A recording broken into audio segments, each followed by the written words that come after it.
Монгол Улсын их хурлын дарга Монгол Ардын намын дарга Мяган Биенхолд энэ сарын 14-өөс 17-ны өдрүүдэд бүгд найрамдах хятад ард улсад ажлын альчлалт хийгээд өнөөдөр их орондоо ирлээ. Тэрээр бүгд найрамдах хятад ард улсад болсон дэлхийн улс төрийн намуудын удирдлагуудын дээд хэмжээний уулзалтын үр дүнгийн талаар болон альчлалын үеэр хийсэн уулзалт арга хэмжээний асуудлаар сэтгүүлчдэд мэдээлэл хэллээ. Энэхүү альчлалын үеэр Улсын их хурлын дарга Монгол Ардын намын дарга Биенхолд Чүнчийн хотод болсон дэлхийн улс төрийн намуудын удирдлагуудын дээд хэмжээний уулзалтанд оролцсон байна. Тус хуралдаанд төр засгийн эрх барьж байгаа 70 гаруй улс төрийн намуудын удирдлага оролцож дэлхийн эдийн засгийн цэцгэлийг сайжруулах чиглэлээр улс төрийн намууд хэрхэн ажиллах талаар санал бодлоо солилцжээ. Энэхүү хурлаас дэлхийн улс төрийн намуудад хандсан 16 зүйл залттай уриалга гаргасан байна.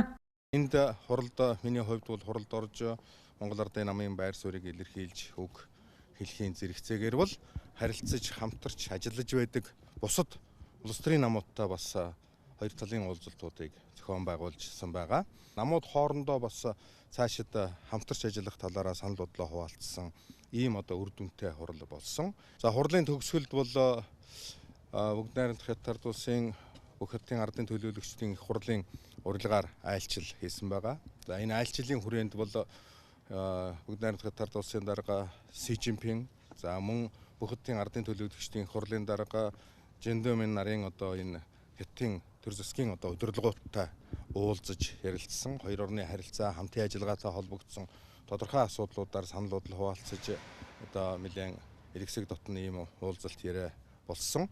За энэ уулзалтын үеэр бол бид манайд 2 жилийн өмнө 14 оны 8 сард Хятадын засгийн газраас 1 тэрбум долларын хөнгөлөлттэй нөхцөлтэй энэ зээлийг олгох эрхийг олгосон.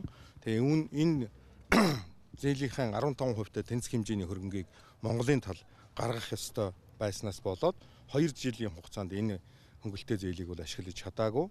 За энийг бол бид тодорхой асуудал бас Монголын талд ашигтай байхаар шийдвэрлэх энэ 15% дээр хөнгөлөлттэй байхын нөхцөл болцоог судлаж үзээч гэсэн санал хүсэлтийг тавьсан. За Си Жинпин дарга бол Экзим банкнд энэ талаар чиглэл өгч Монголын талд ашигтай байдлаар энэ зээлийг Монгол ашиглах хугацааг түргэх талаар би дэмжиж анхааруулж хэлье гэдэг ийм зүйл яригдсан. За хоёрдугаарт бол манай зүгээс бол 2-оос доош хувийн хүүтэй 20-оос дээш жилийн хугацаатай эдийн засгийг дэмжсэн, санхүүгийн хүндрэлтэй байгаа байдлыг дэмжсэн ийм зээл олгох боломж байна уу гэдэг ийм саналыг бол ярилцсан. За энэ бол зээлийн нөхцөлийн талаар тэгээд ийм боломжийг бас судлаж үзээч гэсэн хүсэлт бол тавьсан байгаа.